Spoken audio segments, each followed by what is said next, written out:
La palabra de hoy define nuestros tiempos. Hablamos de expectativas económicas, Educativas, laborales, profesionales, personales, familiares, políticas, ambientales, de desarrollo, de crecimiento. de vida. Vivimos en la era de las expectativas y no falta quien defienda que éstas deben ser realistas y moderadas y quien, por el contrario, nos invita a que seamos lo más optimistas posible. Las palabras no solo describen la realidad. También la transforman y la conforman. Democracia, Memoria, hogar, derecho, intuición. número.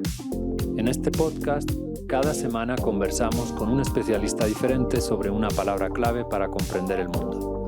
Una semana, Una palabra.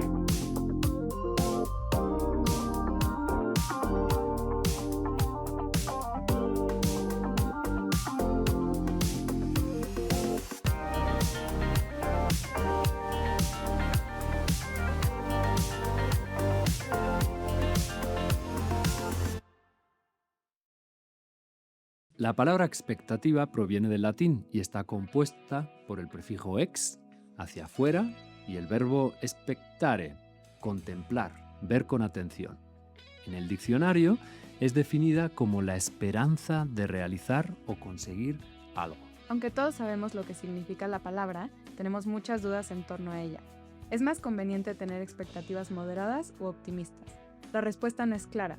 Si un banco central publica expectativas demasiado pesimistas, puede provocar la ruina del país. Pero si un padre tiene expectativas demasiado exigentes, puede frustrar el amor de su hijo por el estudio. Es mejor ver el vaso medio lleno o medio vacío, ver el centro de la rosquilla o la rica masa que la conforma. ¿Qué son las expectativas? ¿Qué tanto influyen en el futuro? ¿Qué expectativas son sanas para el crecimiento emocional, personal o económico? ¿Qué tipo de expectativa contribuye a crear un mundo más sostenible? ¿Acaso, como decía Heráclito, hay que esperar lo inesperado para que acontezca? Para dialogar sobre estas y otras cuestiones, hoy nos acompaña Magdalena Barba. Gracias. Magdalena Sofía Barba Fernández es licenciada y maestra en Economía por el ITAM, donde también fue directora de la licenciatura en Economía, y actualmente es directora escolar. En 2010 fue distinguida con el Premio al Mérito Profesional en el sector académico. Entre sus escritos, destacamos la serie de libros Economía para Niños, publicado por la editorial Correo del Maestro, así como de la aplicación Pan Rico en Pueblo Nuevo. Pues bienvenida, Magdalena. Gracias. ¿Qué es para ti una expectativa? ¿Cómo definirías lo que es? ¿Qué es una expectativa? Es lo que estás viendo hacia futuro y estas expectativas pueden ser de muy diversas características. Puede ser expectativas sobre tu persona, expectativas sobre el mercado, expectativas sobre el comportamiento de la economía, expectativas sobre los agentes económicos, puede ser de miles de cosas. Creo que en todo momento del tiempo estamos rodeados de expectativas. Cualquier decisión que tomamos, detrás hay una expectativa. Por eso creo que son tan importantes y cuando me invitaron a participar y me dijeron que podía elegir entre dos palabras, decidí expectativas porque creo que nos afecta en todos los ámbitos y en todo momento de nuestras vidas. ¿Y por qué la escogiste especialmente? ¿En qué área Oh. es en la que te sientes más especializada respecto a este concepto? Porque nosotros teníamos la duda, ¿nos hablará de expectativas educativas o de expectativas económicas? ¿Por dónde va A ver, a ir la bueno, conversación? ¿O de todo un de poco? todo un poco, de Ok. hecho, de todo un poco. Y en el momento que empecé a pensar cómo va a ser esta intervención, dije, bueno, ¿qué es lo primero que me viene a la mente? Pues no fueron ni las educativas ni las económicas. Fue el libro de Charles Dickens de las expectativas que se llama se me fue Great Expectations. 1830 y tantos fue publicado y después hubo una película que hizo Alfonso Cuarón sobre este mismo libro. Y es obviamente las expectativas de un joven y cómo van cambiando en el tiempo. Entonces, la pregunta, si pensaba que la primera idea que me venía a mi mente fue económica, no. La primera idea que vino a mi mente fueron las expectativas educativas tampoco, sino es esta parte de las expectativas personales y cómo nos hacen crecer. Ujú. Regresaremos sobre eso. ¿Y las económicas? Tú has escrito varios libros, ¿no? Comentaba Sí. Marina, por ejemplo, algunos se titulan Camino a la playa, Carta a los Reyes, Juan no puede esperar, libros para niños Sí, en donde tratas de explicar conceptos económicos, ¿no? Si tuviera que resumir ahorita cómo las expectativas económicas están relacionadas con el consumo, la inflación, la inversión, etcétera, etcétera, ¿cómo lo harías para una audiencia amplia que no necesariamente todos han llevado ECO 1? perfecto. Bueno, hay varias partes. Lo primero que yo pensaría es, ¿por qué lo que estamos pensando influye en nuestras decisiones futuras y cómo eso va a influir en el mercado? Juan no puede esperar, es uno de los libros que escribimos. Juan no debe esperar es un cuento que dice quiero ir al circo y quiero llevar a mi amigo al circo y qué espero del circo y cómo puedo llegar a él y qué debo de trabajar, qué estoy esperando de mi trabajo. Eso mueve al individuo, eso mueve a todos nosotros como agentes económicos y eso nos lleva a quién, a que la economía o crezca o deje de crecer, dependiendo. Por ejemplo, si yo espero que mañana el precio del petróleo suba, como consumidor, ¿qué voy a hacer? Comprar hoy petróleo. Pero si espero que mañana el precio del petróleo baja, ¿qué voy a hacer? Guardar el petróleo y no venderlo, hacerlo mañana. Pero estas decisiones que tomamos, tomando en cuenta lo que estamos pensando, van a afectar al mercado en sí. Y eso es lo que dicen después que es una profecía autorrevelada. Claro, si yo espero que pase, como agentes económicos vamos a tener tal actitud, ¿qué va a pasar? Entonces eso no necesita mucho de economía, eso es como la vida diaria, ¿no? Ahora, si me voy más a la parte económica, podría ir a la parte de macroeconomía, donde a través de la historia podemos encontrar, por ejemplo, a un pasaje de Keynes en su libro publicado en 1938, donde habla de los espíritus animales. Es importante pensar en qué momento se escribió ese libro. Se escribe justo durante y después de la Gran Depresión y que dicen, ¿cómo echamos a andar la economía? Parte era con la inversión, o sea, había toda una revuelo, que si era por las tasas de interés o no por las tasas de interés, que si la inversión respondía o no. Y Keynes sale y dice, sí, aparte de todo lo que están diciendo, si responde o no responde a tasas de interés, hay algo muy importante que es los espíritus animales. Y son estas expectativas que tenemos nosotros.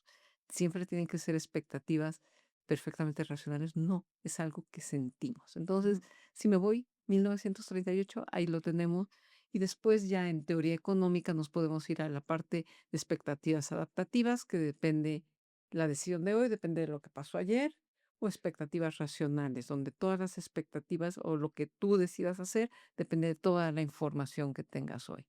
Expectativas adaptativas, Friedman, expectativas racionales, podemos hablar de Lucas, Premio Nobel de Economía. Bueno, Friedman también. Y supongo que para todo ello es fundamental saber matemáticas, ¿no? Efectivamente, efectivamente hay que sacudir. Es más, toda la parte de las expectativas racionales y adaptativas están fundamentadas en matemática. Carlos, ¿nos vas a hablar de eso? Claro, de números y cosas importantísimas. Les voy a hablar de dos estudios, uno que hizo la UNESCO y otro que hizo la OCDE. La UNESCO, y me fui muy atrás para que se vea muy claramente cuál es la situación, ¿sí?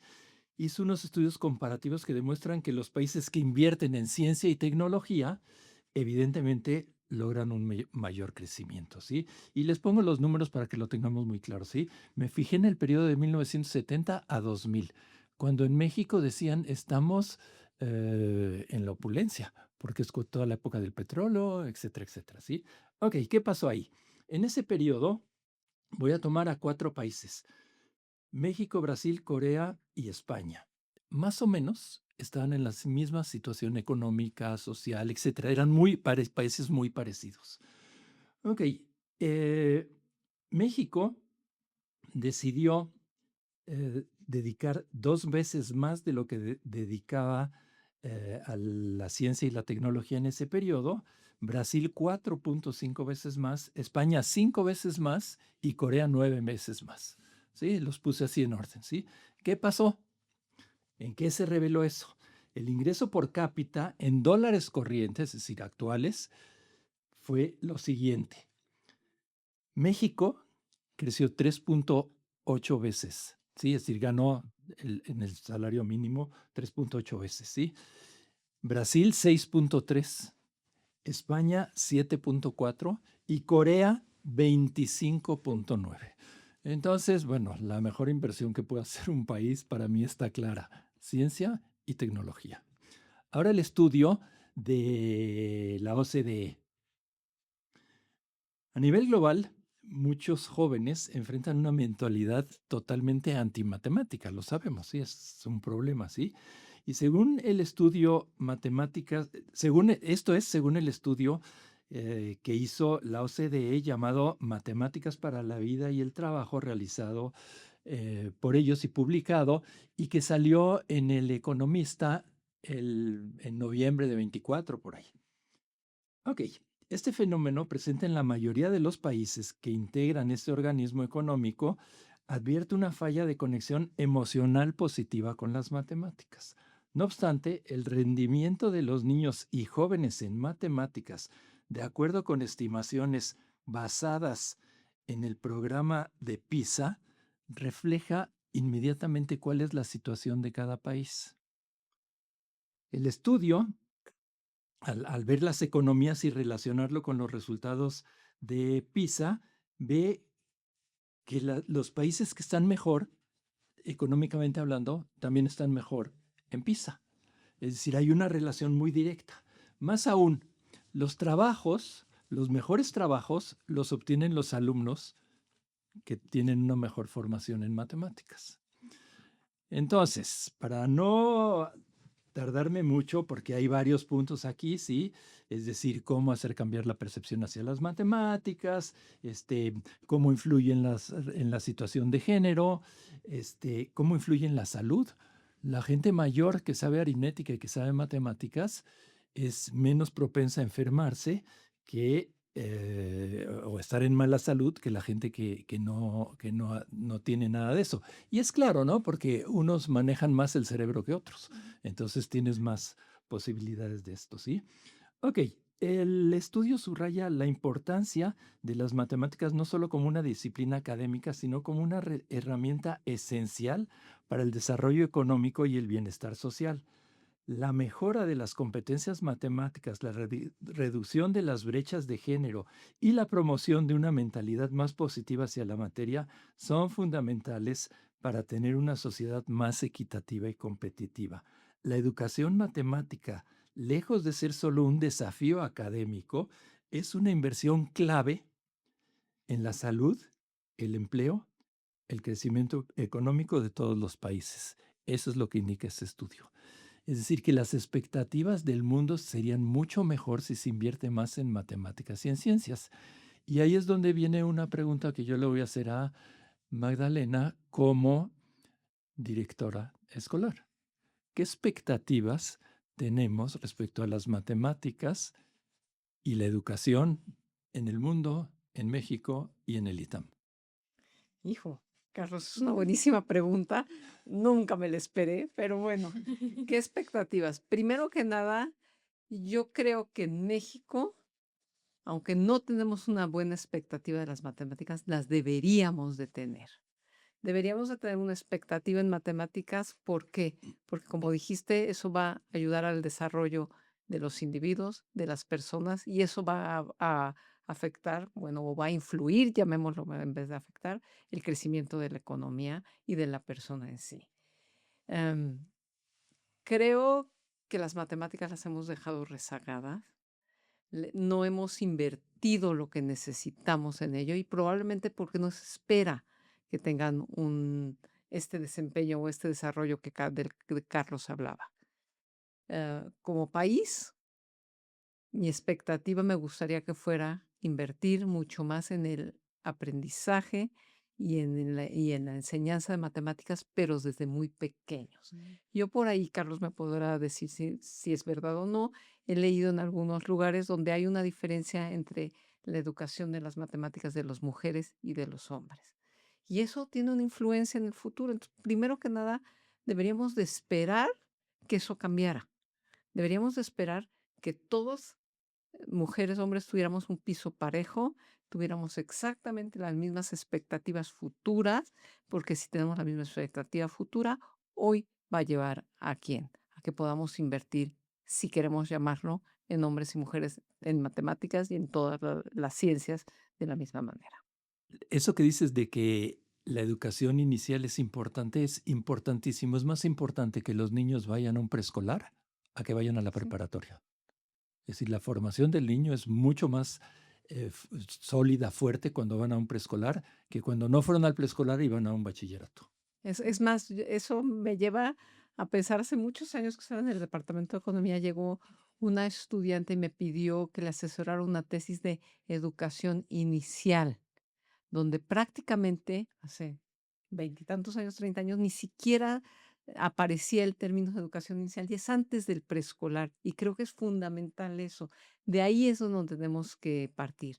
Carlos preguntó, ¿qué expectativas tienes sobre los estudiantes matemáticas en el ITAM y la educación? Yo creo que para llegar a esa parte de ITAM y las expectativas y la parte profesional, tenemos que partir desde la parte de educación inicial. Pues sí, no está claro que los niños aprenden más rápido lenguas que los adultos, entonces pues del mismo modo que es bueno que que los niños cuando tienen 5, 6, 7 años empiecen a hablar una lengua nueva, pues también es que desarrollen su capacidad matemática o artística ¿no? Yo creo que pues las matemáticas es otro lenguaje Ujú. y es una manera de pensar, de ordenar. Entonces creo que es fundamental. Y si nosotros tenemos una gran expectativa en ello, pues deberíamos de empezar a invertir en los niños desde hoy en ello. Otra de las facetas fundamentales cuando hablamos del concepto de expectativa es esa que mencionabas al inicio de las expectativas emocionales que tenemos al respecto de nuestros objetivos, de nuestras metas. Margarita nos ha dejado una pequeña intervención para que la comentemos. El tema de las expectativas es un tema muy rico dentro de la psicología, es relevante para muchas cuestiones. Lo primero que me viene a la mente es algo muy bonito, a mí me parece muy bonito, que se llama el efecto Pigmalión. Hace muchos años se hizo un estudio, uno de los investigadores se apellidaba Jacobson, en el que a un grupo de maestras de primaria les dijeron a unas que iba a empezar el año con un grupo especialmente bueno de chicos con un alto coeficiente intelectual, a la otra le dijeron que iba a tener un grupo muy problemático con chicos difíciles. Y esto no era así, realmente los alumnos estaban asignados al azar a los dos grupos. Y lo que encontraron es que al final del año escolar, aquellos chicos a cuya maestra le habían dicho que venía un grupo muy brillante, les iba mejor académicamente y tenían mayor desarrollo intelectual que aquellos cuya maestra esperaba que iban a ser alumnos problemáticos. Esto habla de la importancia de las expectativas en cuanto a nuestra conducta y los resultados que se obtienen. Hay expectativas tanto de nosotros mismos como de las otras personas y en general lo que se ha visto en psicología es que cuando las metas que nos ponemos tienen que ver exclusivamente con lo que esperan otros de nosotros, esas son conocidas como metas extrínsecas, es menos probable que las logremos que si son metas que nos ponemos nosotros mismos, que son importantes para nosotros. Pero quiero aclarar que en la vida necesitamos los dos tipos de expectativas. Es imposible vivir aislados del mundo y no tener expectativas de otras personas. Y algo que también quería mencionar son algunos estudios sobre la importancia que hay de que haya cierta relación entre las expectativas y el apoyo que recibimos. Se ha visto que si hay muy altas expectativas pero poco apoyo, las personas se sienten muy mal. Si hay poca expectativa y poco apoyo, pues no hay nada ahí. Pero cuando hay altas expectativas, por ejemplo, de los padres hacia los hijos o de los maestros hacia los estudiantes, cuando hay altas expectativas y alto apoyo, es cuando las personas realmente tienen el mejor desempeño. Em, Últimamente se habla mucho de que esperamos demasiado de nosotros, a lo mejor porque estamos expuestos a muchas presiones, porque constantemente vemos lo que los otros logran o lo que dicen que logran. Y en este caso yo creo que es importante que las expectativas sean algo flexible, que constantemente podamos estar ajustando. Hay veces en que nos damos cuenta que podemos más y queremos más, y hay veces en que nos damos cuenta que hay que ajustar nuestras expectativas. Y lo último que quiero decir es que en psicología las expectativas son la clave de la definición del optimismo y el pesimismo.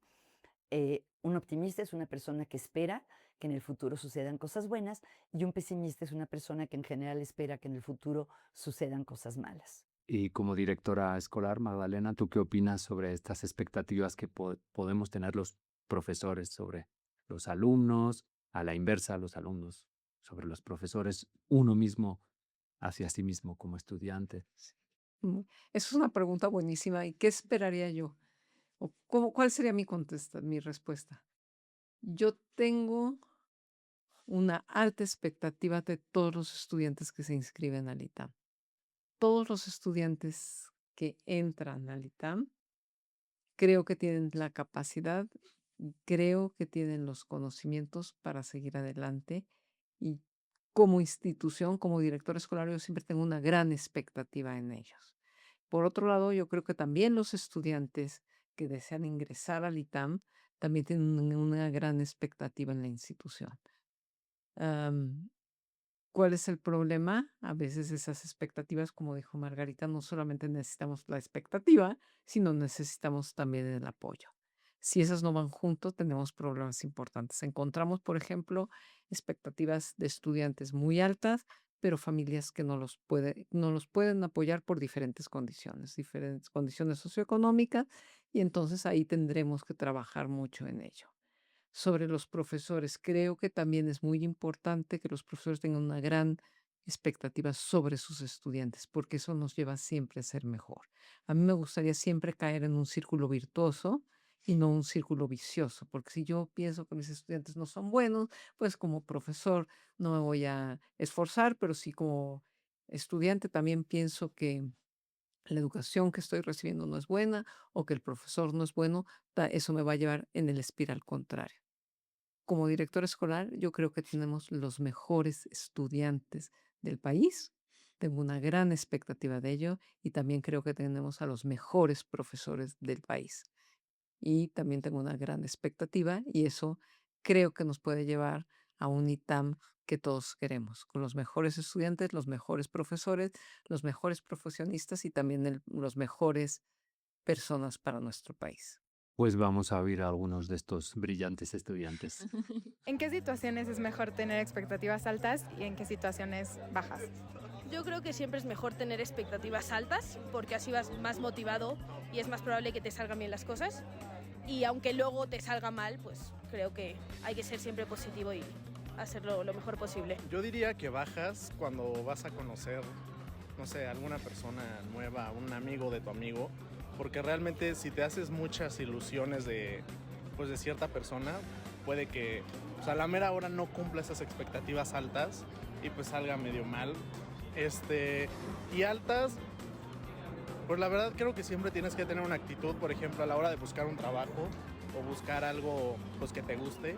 Entonces tienes que tener expectativas altas para poder tener como ese ánimo, ¿no? De buscar, de tener pues el valor y la fuerza como para buscar una oportunidad laboral.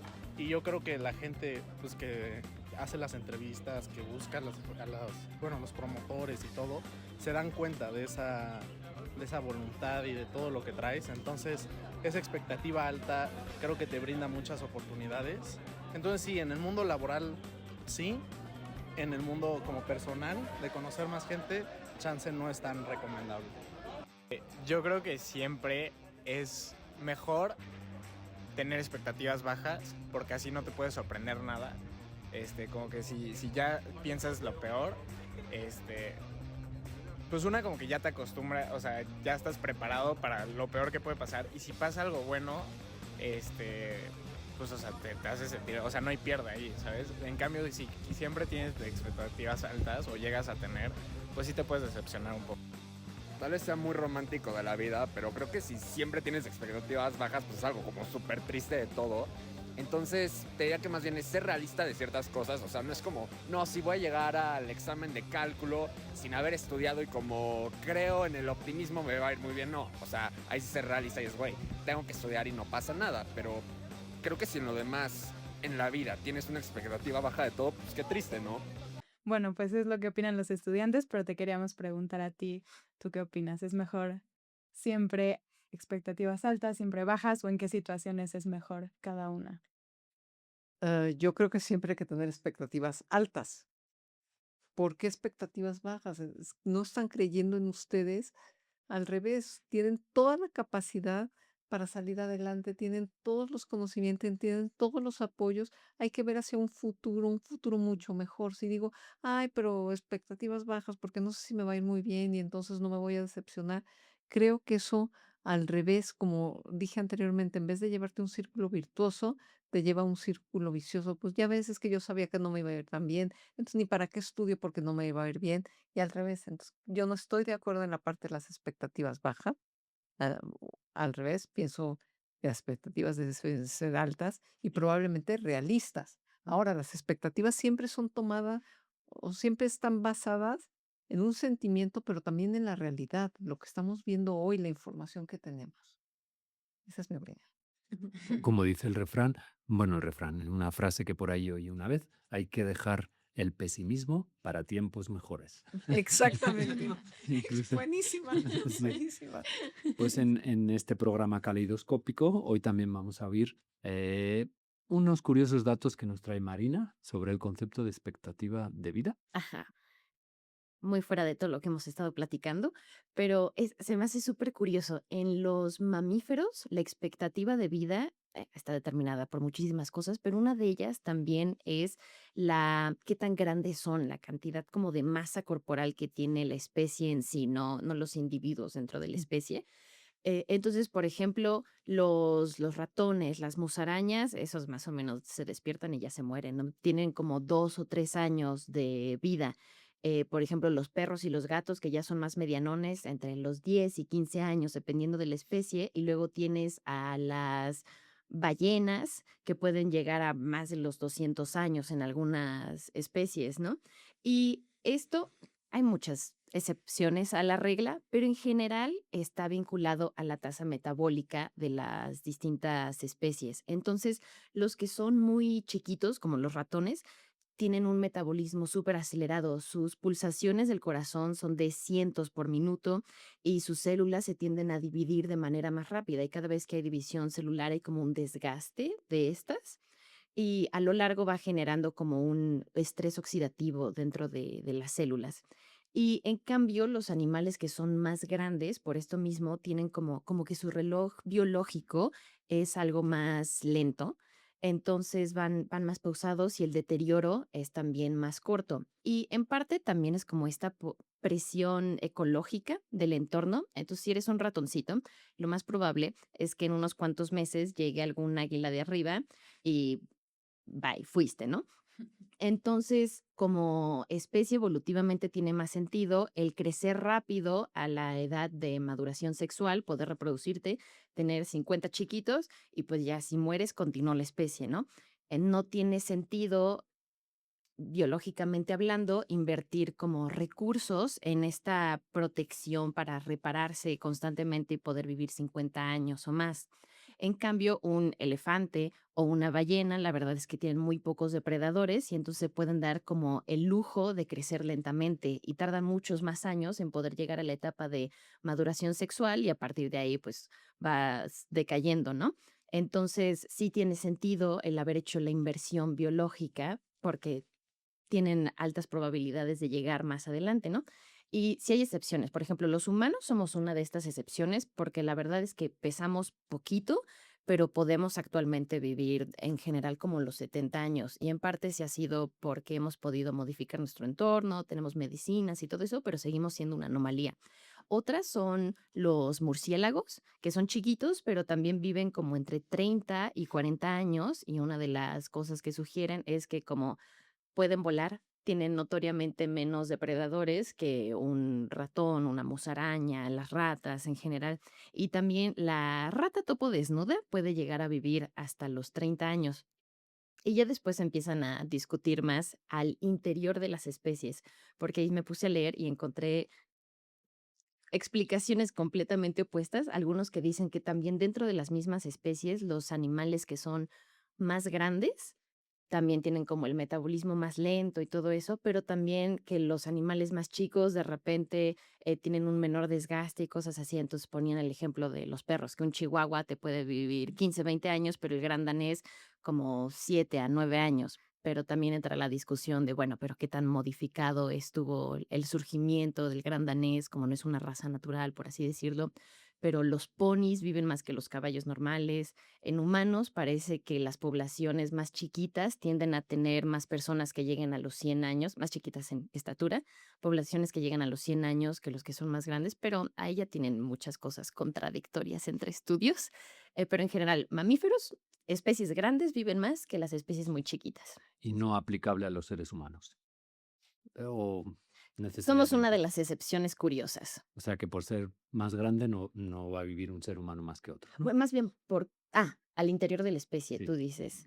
Sí, es que ahí es donde se ponen a discutir. Ahí ya no Bueno, puedo afirmar nada. me quedo con una frase muy interesante que dijiste, que creo que se podría trasladar también a la educación, esta idea de el lujo de crecer lentamente. Sí. Creo que yo se lo digo también a los Sí. alumnos que si tienen la posibilidad de no empezar a trabajar muy pronto, Sí. pues que se tomen este lujo de Ujú. educarse, de crecer lentamente. Hay un asunto muy importante, muy relevante que no hemos tratado cuando hablamos de las expectativas y es pues la fiabilidad de esas proyecciones que nosotros hacemos. ¿Qué tan fiables son esas expectativas que nosotros podemos tener, por ejemplo, sobre el mercado, cuando pues sabemos que a veces pues nos hemos equivocado, como en la crisis inmobiliaria del 2018, y por tener expectativas muy altas, por ejemplo, pues se llegó a una situación complicada Sí. económicamente para millones de personas? Ahí es una buena pregunta. ¿Por qué? Porque estas expectativas modifican las decisiones de los individuos. Y en algún momento yo hablé inicialmente de que había expectativas adaptativas o expectativas racionales. Las expectativas adaptativas se basan en lo que pasó ayer. Si ayer hubo una inflación muy alta, yo espero que hoy haya una inflación alta. Si ayer hubo una tasa de interés que estaba alta, hoy espero que sea alta. Eso es totalmente diferente. Es decir, yo tengo una expectativa en donde tomo en cuenta quién, toda la información presente, analizo toda la información que tengo hoy y veo hacia el futuro. Entonces, eso creo que es una de las respuestas. No solamente hay que tener esta i- idea, este espíritu de qué va a pasar, sí, qué va a pasar, pero de acuerdo a lo que veo hoy, Ujú. en el momento, en la medida que yo lo que veo hoy sea sean datos reales, las expectativas que tengo hacia el futuro van a ser mejores y vamos a poder evitar esto que Ujú. estaba hablando Javier. Entonces, por ejemplo, ahorita, dadas las situaciones políticas, económicas, sociales del mundo, ¿qué expectativas tú tienes sobre el crecimiento económico en México, por ejemplo? Va. Bueno, ahí Así es con... difícil, a ver, ¿por qué es difícil? Una parte muy importante es la expectativa que tenemos México en el mundo. Ajá. Dado todos los problemas que tenemos en el mundo actualmente, las partes de las guerras, creo que es difícil pensar que México puede crecer a una tasa muy acelerada. ¿Por qué? Porque gran parte de nuestro crecimiento tiene que ver con el crecimiento de otras naciones. Por ejemplo, con todo lo que está pasando en el estrecho de Hormuz, con el petróleo, todo eso nos va a llevar ¿quién?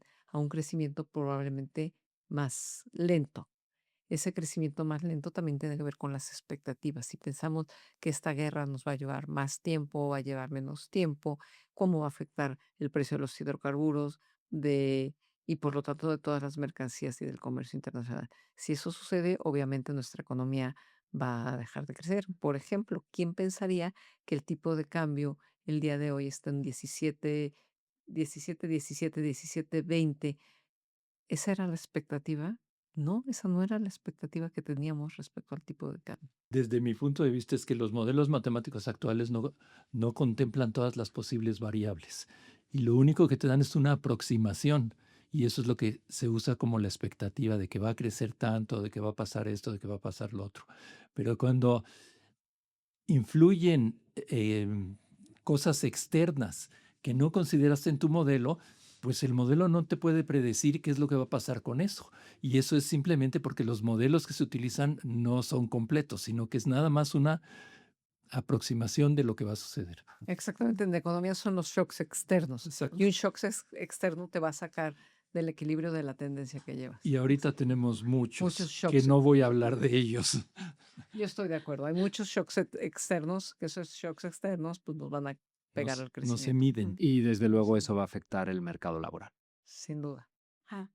Sí, bueno, yo relacionado a lo que pregunté de optimismo y pesimismo, me pregunté como cuáles eran las expectativas en general de las nuevas generaciones y lo que encontré es que las generaciones que están entrando al mercado laboral, o bueno, no necesariamente entrando apenas, los millennials y generación Z, encontré una encuesta de Deloitte que hicieron de generación Z y millennials y de sus expectativas en el mundo laboral.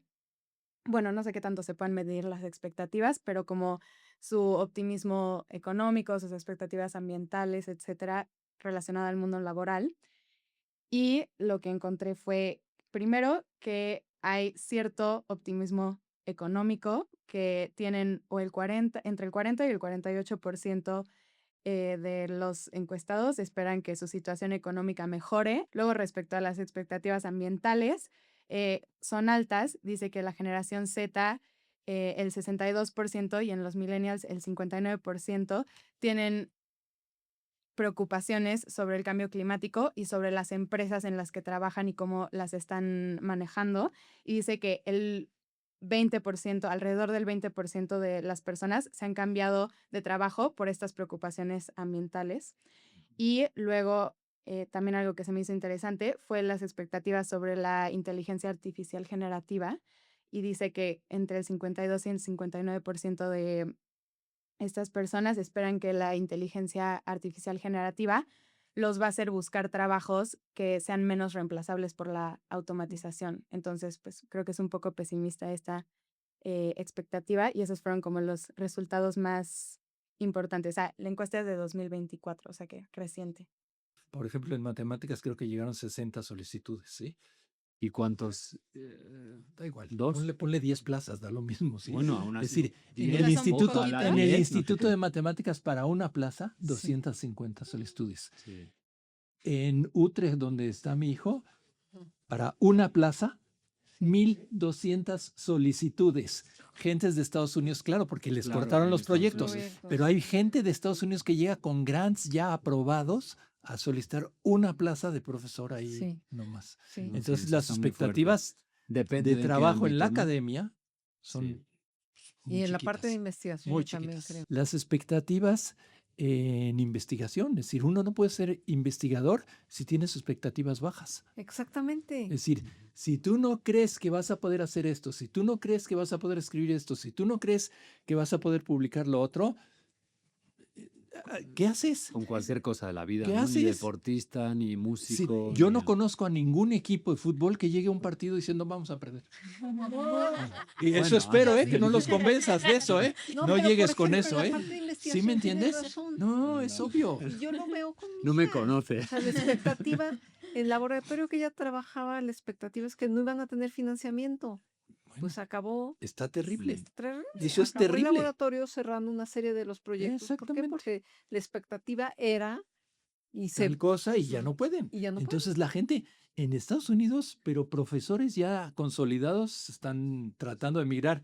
Y mira dónde, a Europa. a Europa. Julia nos comenta justamente que los jóvenes hoy tienen muchas expectativas sobre el compromiso social de sus empresas con el medio ambiente. Vamos a oír a Adrián al respecto. A veces cuando observamos o miramos hacia el futuro esperando que algo ocurra, lo hacemos de una forma muy estrecha. Y la expectativa en este momento, en estos casos, que justo puede ser mirar hacia afuera, se desmorona, un poco como todo se desmorona, la gran obra de Chino HB, porque además de la impredecibilidad del futuro, a veces vemos las cosas con necedad o de una visión demasiado cerrada. Algunas expectativas fallan cuando se imaginan o proponen o implementan soluciones estrechas para problemas que son profundamente interconectados. Y en este sentido hace falta darle más cabida y énfasis a una visión desde la contemplación, digamos, una expectativa que también surja de la contemplación, que nos lleve más bien a entender los ritmos. Y en términos ambientales esto es muy importante. Y si lo mezclamos con las tradiciones, algunas tradiciones espirituales, por ejemplo, en la tradición taoísta, Wu Wei, el concepto de Wu Wei suele traducirse como no acción, o literalmente como no hacer. Pero también se puede entender algo mucho más sutil y profundo como un actuar sin forzar. No es una inmovilidad como tal, sino una forma de intervenir desde de escucha, desde el sentimiento, desde actuar en el momento justo, con la intensidad precisa, en armonía con el flujo de las cosas, en sincronía con los ritmos de la vida. Y un caso muy interesante al respecto ocurrió en Florida. En el año 1947, una serie de huracanes y lluvias intensas propiciaron un montón de inundaciones debido al desbordamiento del río Kissimmee.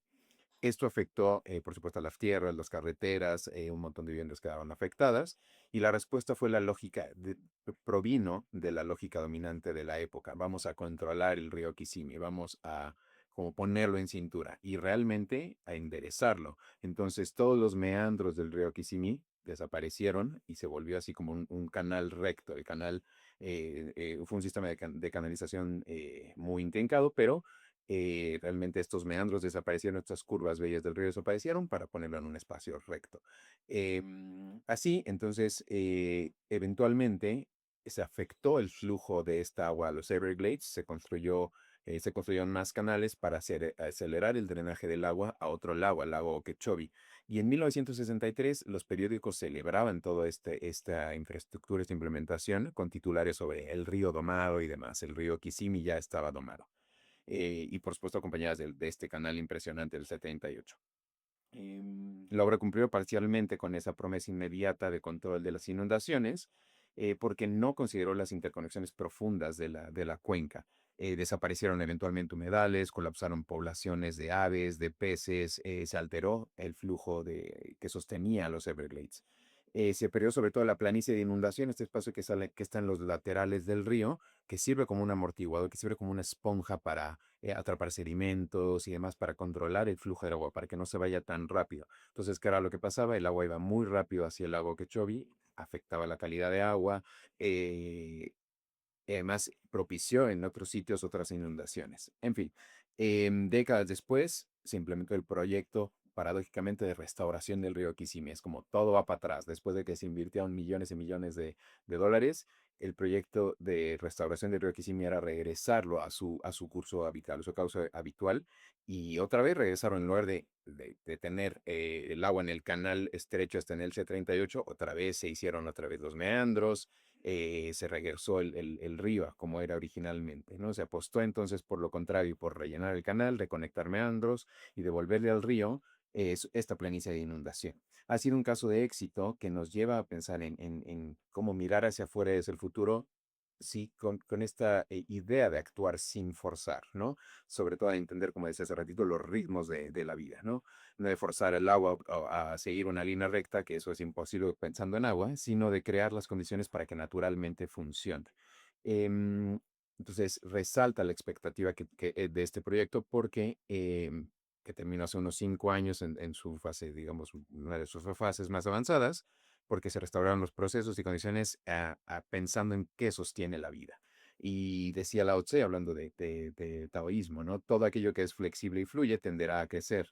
Todo aquello que es rígido y está bloqueado se marchitará y morirá, que es una buena forma de pensar cómo este proyecto falló en algún momento porque se hizo con una lógica muy cerrada. Y claro, no siempre tenemos el dinero ni el tiempo para restaurar, pero que conviene mirar hacia el futuro de otro modo, no más como desde la prevención. Y en este sentido quisiera resaltar la idea de la Confederación Iroquesa, ¿no? De las 5 naciones que luego se convirtieron en 6 naciones, los Mohawk, los Oneida, los Onondaga, los Cayuga, los Seneca y los Tuscarora, porque piensan en esta idea tienen este precepto de las decisiones que se toman hoy deben asegurar un mundo para las 7 generaciones que siguen, para los que aún no han nacido, dicen los iroqueses, cuyos rostros aún están bajo la superficie de la tierra.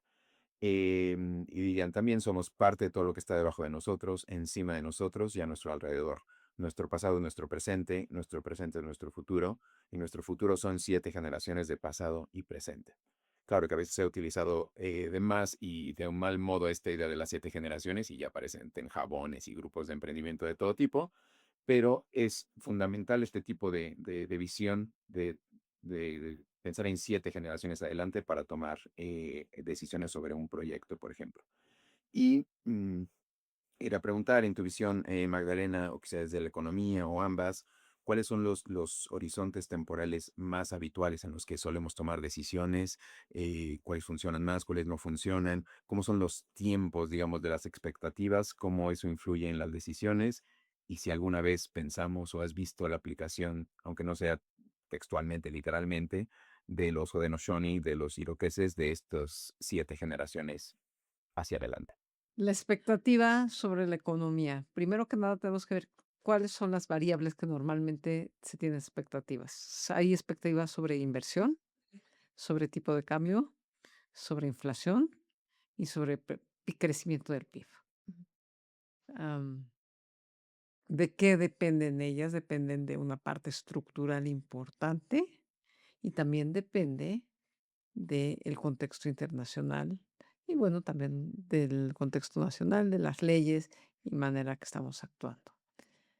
Todos los años hay una encuesta que se realiza y le preguntan a una serie de empresarios cuál es la expectativa, cuál es la expectativa de inflación, de crecimiento y con base a ello se toman algunas decisiones. Es más, si ustedes recuerdan, todos los años, las primeras semanas de enero en el ITAM hay un seminario de perspectivas económicas. ¿Y qué es lo que vemos? Exactamente es esta expectativa y cómo esa expectativa puede afectar el crecimiento, cómo puede afectar las decisiones tanto del gobierno como lo de los empresarios y a su vez las decisiones de los empresarios van a afectar el crecimiento futuro. Por eso es tan importante la parte de las expectativas. Y en ese ámbito, conectando con lo de Adrián, la planeación, la expectativa a largo plazo, ¿qué tanto es el largo plazo, por ejemplo? Bueno, yo te contestaría con Keynes. En el largo plazo todos estamos muertos. O sea, ¿qué es el largo plazo? Sí. Es que a Yo te la diferencia pongo de al- economía, de otras materias, por ejemplo, puedo decir, en contabilidad de largo plazo son 2 meses, o 6 meses, o un año. Ujú. En economía, esa definición de largo plazo, ¿de qué va a depender? De la cambio en las tecnologías no podemos decir el largo plazo son 6 meses o el Ujú. largo plazo son 7 generaciones. Va a depender de cada industria. Ok. Yo te lo pongo al revés, al corto plazo. La gente lo que le importa es la expectativa de cómo va a aumentar su salario. Exacto. De hecho, hay una expresión que usamos mucho que es superó mis expectativas, ¿no? Y como Sí. directora escolar, se me ocurría que quizás nos puedes contar alguna anécdota en donde se superaron tus expectativas. Claro, sí, claro, y aparte, ayer fue uno de esos casos. Exactamente ayer. Hubo una de estudiante, por ahí 2018, 2019, un estudiante que tenía una serie de inquietudes en el ITAM, em, inquietudes no solamente académicas, sino inquietudes sobre su desarrollo en el ITAM, sobre la posición del ITAM sobre diferentes temas. Y muchas veces yo dije, ¿será que va a terminar? Y ayer fue uno de esos grandes días donde mis expectativas no se cumplieron. Ayer se recibió. Entonces, Marina. ese es un gran punto. Decir, bueno, yo veía unas cosas, sí, a lo mejor veía una posición dentro del ITAM, una posición respecto a ciertos temas, pero algo me faltó, porque después de haber pasado el tiempo, ayer me di cuenta que mi expectativa era totalmente errónea. Ella tenía y pudo hacerlo, terminó y fue excelente. Ujú. Bueno, no sé tampoco cuáles eran tus expectativas sobre el programa de hoy, tan caleidoscópico, pero antes de ir cerrando, antes de despedirnos, sí que te queremos preguntar dónde están tus esperanzas o expectativas, ya sea personales o colectivas o profesionales. Primero que nada, mis esperanzas en los estudiantes del ITAM son muy altas. Como dije, creo que tenemos a los mejores estudiantes con la mejor capacidad y creo en ellos. Y creo que ellos van a ser el motor del cambio. A Va a nivel ser nacional, por ese, ejemplo. ese es mi expectativa del ITAM y de los estudiantes. Como yo siempre digo, el nombre del ITAM está en nuestros exalumnos. En la medida que nuestros exalumnos brillen en cualquier ámbito, el ITAM brilla. Y yo creo en ello. Y por eso me quedé en el ITAM trabajando toda mi vida. Me acuerdo en mi ceremonia de graduación que justo nos dijiste exactamente eso, ¿no? Como el nombre del ITAM está hecho por los exalumnos y como que nunca lo había pensado. En ese momento fue como, sí, claro, todo el sentido del mundo. Y me acuerdo que llegué a casa a decirle a mi papá como, ¿por qué nunca había pensado esto? Y fue como que sí me dio más como a largo plazo de pensar en el impacto que el ITAM ha tenido en mí, como yo también quiero hacer estas cosas buenas y decir como sí, y aprendí en el ITAM. O Exactamente. sea que en cuanto te recibas, vas a hacer publicidad del ITAM gratuita toda tu vida. Siempre. Y es más, yo creo que todos los exalumnos hacen esta Labor de publicidad. promoción, ¿no? Todos hacen labor de promoción, donde estén hacen labor de promoción. Porque además están muy orgullosos de donde estudiaron. Exactamente. Es más, yo si no estuviera tan convencida y orgullosa de nuestros estudiantes, no estaría en el ITAM. Estarías con Carlos jubilada en... No, exactamente, de algún lado. No, hace muchísimos años, hace más de 28 años, alguien me ofreció irme a otra universidad. Me dijo, yo en ese momento era la directora de la carrera de Economía, me dijo, vete de directora de la carrera a otra universidad, y mi respuesta fue no. Y no me voy a ir del ITAM porque yo creo que los mejores estudiantes están en el ITAM. Y algunas de sus estudiantes acá en el Están podcast. aquí. Las mejores. Las mejores. Las mejores están aquí. Entonces, yo sí creo muchísimo en ello y esa ha sido, llamémoslo mi expectativa, mi apuesta de vida. Exactamente. Pues Magdalena, muchísimas gracias por acompañarnos hoy acá. Gracias por la invitación y mi expectativa, superó mi expectativa. Ojalá. Divertidísimo. En una de sus cartas, Séneca le escribe a su amigo Lucilio. No puede aportar gran entusiasmo a la competición el atleta que nunca ha sido magullado, aquel que contempló su propia sangre, cuyos dientes crujieron en el pugilato, aquel que, zancadillado, soportó todo el peso del adversario y derribado no abatió su ánimo, quien de todas las caídas se levantó testarudo. Ese desciende a la arena con más confianza. Por eso, a menudo la fortuna llegó a superarte, y sin embargo, no te entregaste, sino te sobrepusiste y te enfrentaste a ella con más energía. Grande ánimo se infunde en sí misma la virtud que ha sido espoleada. Son más, Lucilio, las cosas que nos atemorizan que las que nos atormentan, y sufrimos más a menudo por lo que imaginamos que por lo que sucede en la realidad. Esto es lo que te recomiendo, que no seas desgraciado antes de tiempo, toda vez que aquellas desgracias que temiste como ya inminentes, quizá nunca han de llegar, y con seguridad no han llegado. Hazme este favor.